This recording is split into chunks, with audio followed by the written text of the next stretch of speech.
trauma-associated glaucomas is a diverse topic.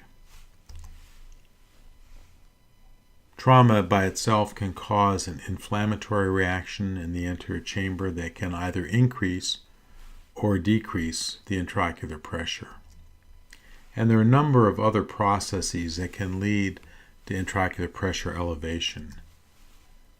Some of these involve lens injury, and these are covered under lens-induced glaucoma lecture, including things like ectopia lentis, lens particle, phacotoxic. What we're going to talk about in this talk are angle recession, hyphema, ghost cell, siderosis, and burns. So angle recession occurs in the setting of blunt trauma, in which the trauma is transmitted into the face of the ciliary body and causes a shearing injury through the ciliary body face. And you can see here that the ciliary body is torn and separated from the wall of the eye. This separation that we see at the asterisk is artifactual. But this part of the ciliary body should be attached here, and you can see that it's just torn into. And it's always striking to me, if you look at these histopathologic images, if one simply photoshops out this little band of tissue here, then it's a cyclodialysis cleft. So very close to a cyclodialysis cleft histopathologically, but not in terms of patient management. Angle recession is simply a sign of severe blunt trauma in the neighborhood of the trabecular meshwork. So the recession itself does not cause damage. It just means that the trabecular meshwork has been in the vicinity of significant trauma. The analogy I use with patients is that if you walk into your living room and the television set isn't working, and you see a hand grenade crater in the floor in front of it, that might be a clue as to why your television set isn't working. There are other signs of blunt trauma that you can see when you do slit lamp exam. One might see sphincter tears or iridodialysis. The case on the far right is a patient with near total traumatic aniridia. Vosseous ring we see less often. That's a ring of pigment that is deposited on the anterior capsule of the lens as the iris slaps back and just leaves this little tattoo of pigment on the anterior lens capsule. When we examine an angle that has recession, we see that the ciliary body face is wide. It's usually lighter in color. If you think of it, we've sheared down in the ciliary body face, and now there's very little ciliary body between the examiner and the sclera. For reasons I can't explain, sometimes the ciliary body face is very dark, but typically it's light in color. If there are iris processes, and certainly not all eyes have visible iris processes, then those might be broken, and we'll show an example of that in a minute here. And sometimes the scleral spur will stand out as a very distinct white line, which we don't see in this photograph on this slide. But as we strip away some of the ciliary body tissue, then one can see the scleral spur standing out in bright contrast. In this particular patient, we see these three little dots in the inferior angle, and this is old blood, the remnants of old hyphema.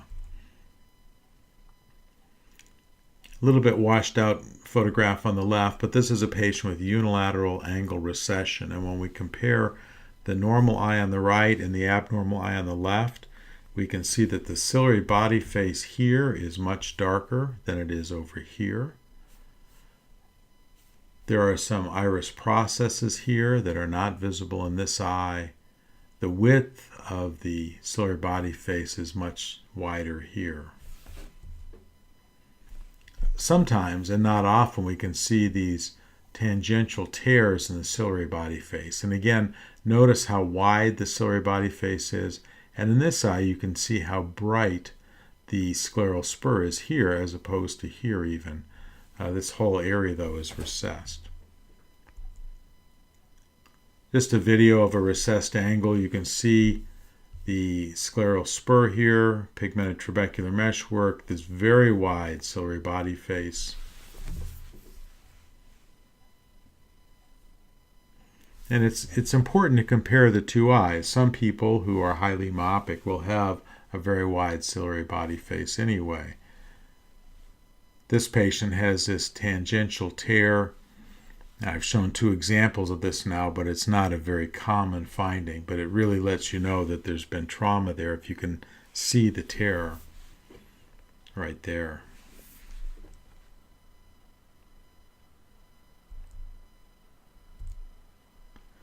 My favorite video of angle recession, this is a patient who has tons of iris processes. And so in this area, you can see that there are no visible processes because they've been broken. But now we're picking up iris processes here, but there are none here. And that actually lets us see exactly where the angle recession ends. It goes in this area, but not in the area to our left.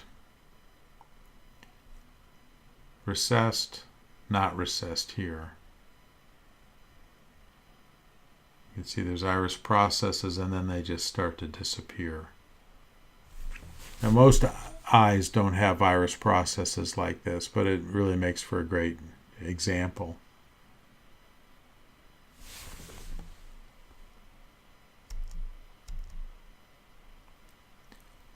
Angle recession is the differential diagnosis of unilateral glaucoma, particularly in young men. It can develop years later, so if we see somebody with angle recession today, we really need to follow them forever. The risk is not high. It's about 6% of eyes with 180 degrees of angle recession will develop glaucoma over 10 years, so somewhat under 10% at 10 years. But when we think about young individuals who are usually the ones who are getting angle recession, that's a very high rate of developing glaucoma. Because most people don't develop glaucoma, it's been found that there's an increased risk of developing primary open-angle glaucoma in the fellow eye. These may have been eyes that were already predisposed to developing glaucoma. So if we have somebody with angle recession in the right eye, and even if the eye is doing great after surgery, one always needs to follow the fellow eye because it is at some increased risk of developing primary open-angle glaucoma. It's treated like primary open-angle glaucoma. Cholinergic agonists, which we don't use much anymore anyway, like pilocarpine, can sometimes paradoxically elevate the pressure. Trabeculoplasty is less effective than it is in primary open-angle glaucoma. Trabeculectomy can work. I typically don't do iridectomies in most of my trabeculectomies anyway, but if one does a trabeculectomy with an iridectomy, need to be concerned that there might be some loose vitreous broken zonules behind the iris. Hyphema. You see a little tiny hyphema in this picture on the right, bleeding into the anterior chamber. Blood, plasmin, fibrin, and debris can all obstruct the trabecular meshwork and cause the intraocular pressure to elevate. A second mechanism is that in a total hyphema, the blood can mold through the pupil and actually lead to pupillary block.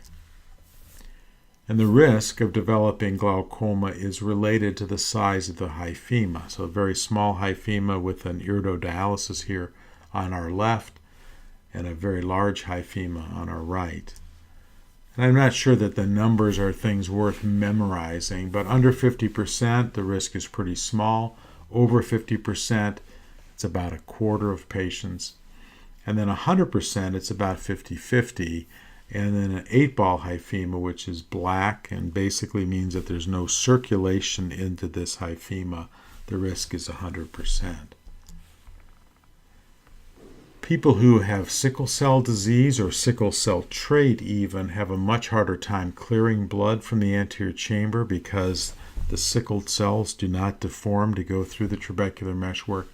they're at a greater risk of pressure rise, and they're also more sensitive. Their nerves are more sensitive to high pressures. So this is a group that needs to be treated very carefully.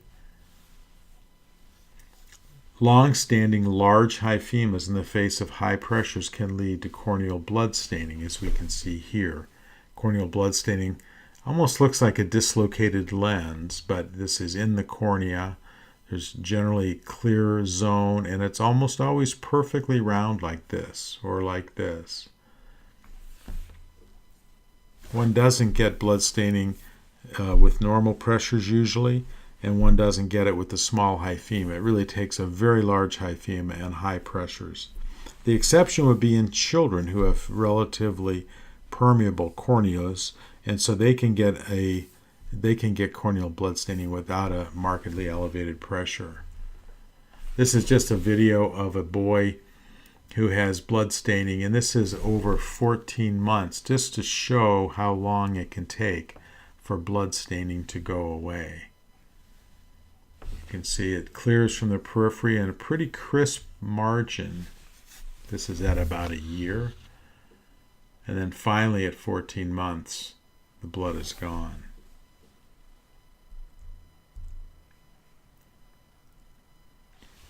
Not only do children get blood staining more readily, but we also have a concern of them developing amblyopia if they're of the amblyogenic age.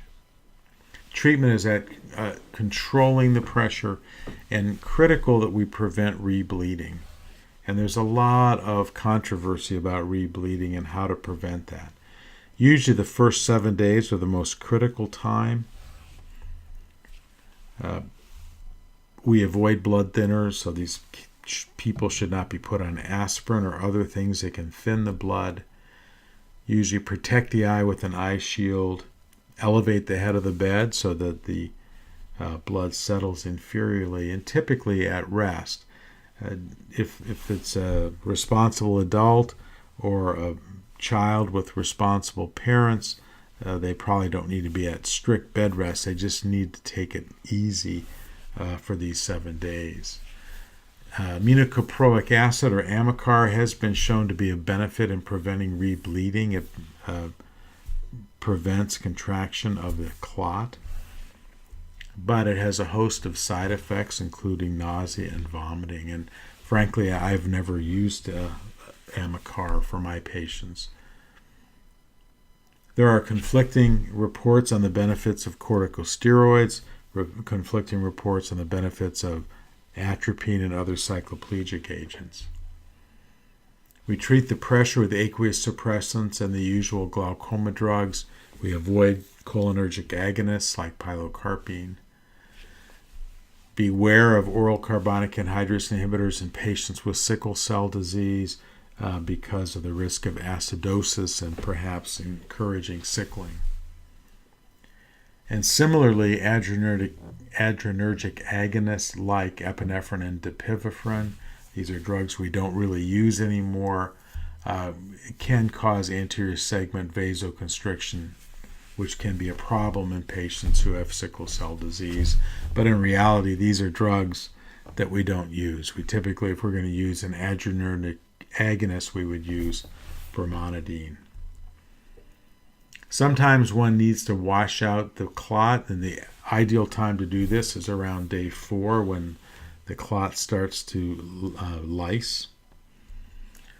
For me, I would prefer to do a trabeculectomy if I'm going to take patients to the operating room. I don't use antimetabolates. I do that for 2 reasons. One is that it gives me a much bigger opening to flush the blood and clot out through. And the other is that these patients, as I said earlier, can get almost like a dumbbell-shaped clot that fills the anterior chamber and also occludes the pupil. And so there is an element of pupillary block in some of these patients, and doing an iridectomy can relieve that pupillary block. And when I've done iridectomies in these patients, there's also often a gush of aqueous that comes forward. These patients are at high risk for developing angle recession, but I would not do gonioscopy on them for several weeks until the risk of rebleeding has passed. Ghost cell glaucoma results from a long-standing large vitreous hemorrhage, emphasis on long-standing. So if a patient has a brand new vitreous hemorrhage, they're not going to get ghost cell glaucoma. These red cells degenerate over 1 to 3 months, and they become ghost cells. They denature and become these ghost cells. Histopathologically, they are round cells like this. If the hyaloid is disrupted, the cells reach the anterior chamber where they can clog the trabecular meshwork. So certainly in a case of trauma, it's not unimaginable that the anterior hyaloid would be disrupted, or if somebody's had a pars plana vitrectomy or any other major surgery. These cells are inflexible, and unlike the normal red blood cells, they cannot deform and pass through the trabecular meshwork into Schlem canal. On exam, we see khaki-colored cells in the anterior chamber, like the picture here. This is a patient with traumatic aniridia. She's recently, post-cataract extraction, fell and pushed her entire iris out through her cataract wound. She has a vitreous full of blood, and as you can see, it has this khaki color, and I show this mostly just to show the color of ghost cell glaucoma. These cells can form a pseudohypopion, so a khaki-colored hypopion. And if there are bands of fresh blood among the khaki-colored cells, then this is called a candy stripe sign. It's treated typically by treating the vitreous hemorrhage by pars plana vitrectomy. Aqueous suppressants, always the right answer for any kind of secondary glaucoma, and the usual glaucoma drugs. Siderosis is retained intraocular iron, which is toxic to photoreceptors, but also toxic to the endothelium of the trabecular meshwork. And so this is somebody who has sort of a rusty color to the trabecular meshwork. Also toxic to the lens. You can see this rusty cataract here. We treat it by removing the foreign body, and otherwise treated like open-angle glaucoma. There is a condition called chalcosis, which is similar but caused by copper. This is a patient that I saw recently. He has an injury in his cornea where a metallic foreign body went through the cornea, made an opening in the iris, and lodged in the ciliary body. And you can see that there's heterochromia here as this left iris is rusting. There's a foreign body in the ciliary body here. And lastly, burns. We're mostly concerned about chemical burns, and alkali burns are the worst, much worse than acid. This is somebody with an alkali burn. In Iowa, we see these from people using anhydrous ammonia in the fields, farmers. It's a big farm state. These are terrible injuries. There are 2 phases to pressure elevation. There's the immediate shrinkage of the sclera, which decreases the intraocular volume and causes a sudden marked rise in intraocular pressure. And later there's inflammation and loss of the episcleral outflow channels. So there's no aqueous really leaving these eyes.